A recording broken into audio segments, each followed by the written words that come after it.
question you want to ask? I do when you're done. Okay, why don't you take a turn? Okay.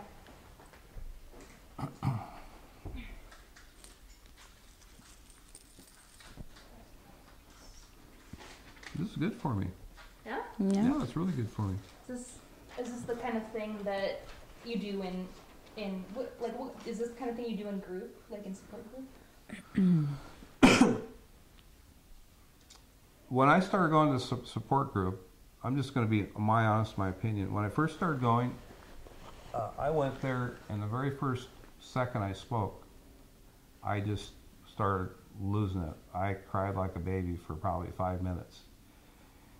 And then I noticed when they went around the room, to the rest of the people, everybody seemed kind of numb. There wasn't a lot of emotion. And I kept coming back and back persistently over and over again. And if I needed to cry or laugh, I would just do it. And the meetings seem to be getting a lot better now. And my whole thing in the meeting is if I see somebody that looks like they're hurting or they're really happy, I call myself like a lighthouse beam. I'm trying to focus on whoever is needing a hug or who's new. And it's really cool to be able to just be there and help people. Do you think it's, part of your recovery, it sounds like because you were able to like make a positive difference, like that may have helped your recovery? Is that right?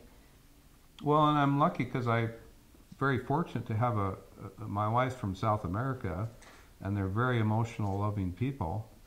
And I think that's helped me out. And whenever I have people from her family that we visit with, I'm starting to really tap into how much emotion and feelings they have. And I'm getting less and less afraid of it.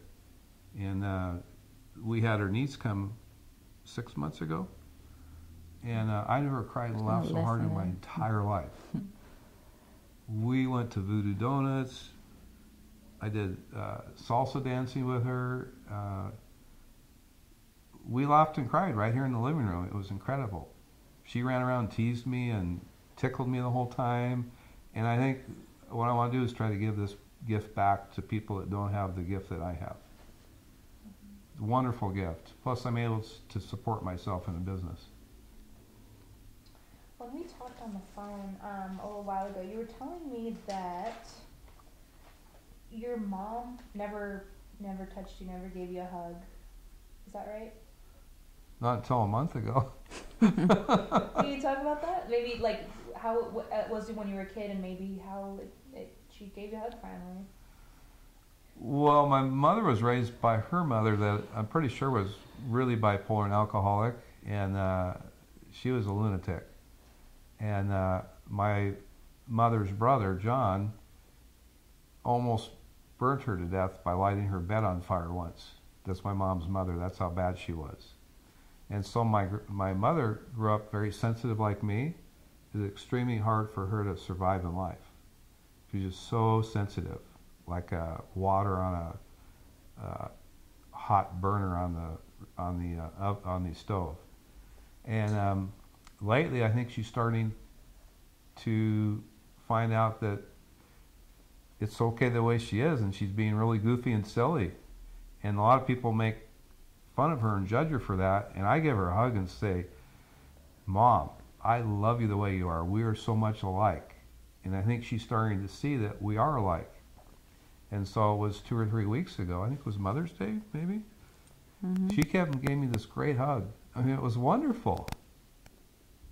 And I can't wait the next 5 years. I hope my mother makes it for us to continue our journey as mother and son.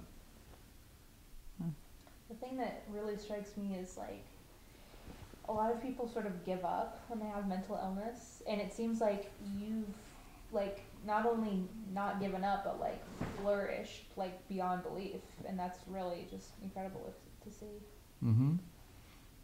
Well, the one thing, and I'd really like to say it for those that are watching us or studying mental illness, mood disorders, or people that are in it, that the two things that I need to work on that are most important in my next phase of recovery, they're so important, is my diet and exercise. I can't express how important those two things are. And so that's what I'm working on now. Do you notice it makes a big difference what you eat? Like, does it affect your mood?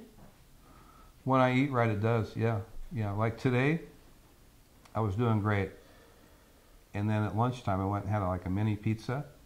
Within 20 minutes, I was like down and felt a little bit depressed.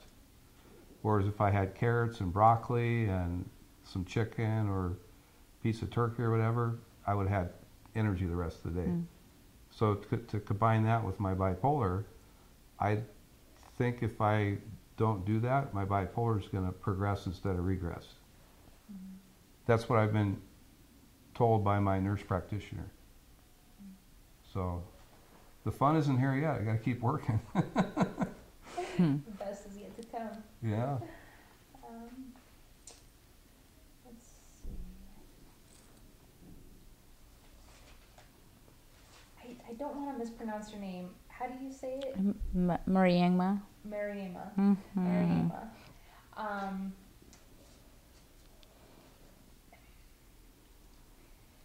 What was it like what were your first impressions of Mark when you sort of got to know him at first?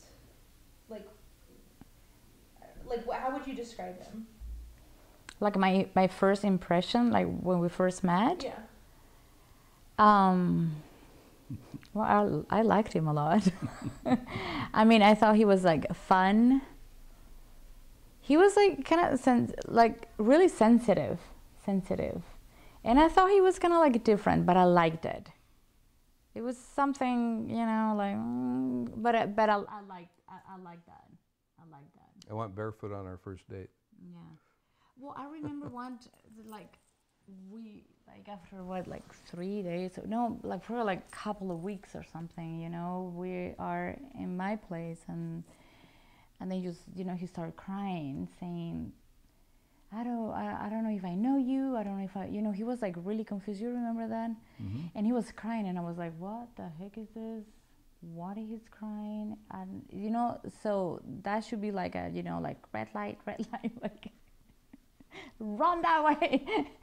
But I know I liked him. I mean, it was something that it really attracted me, you know, to him.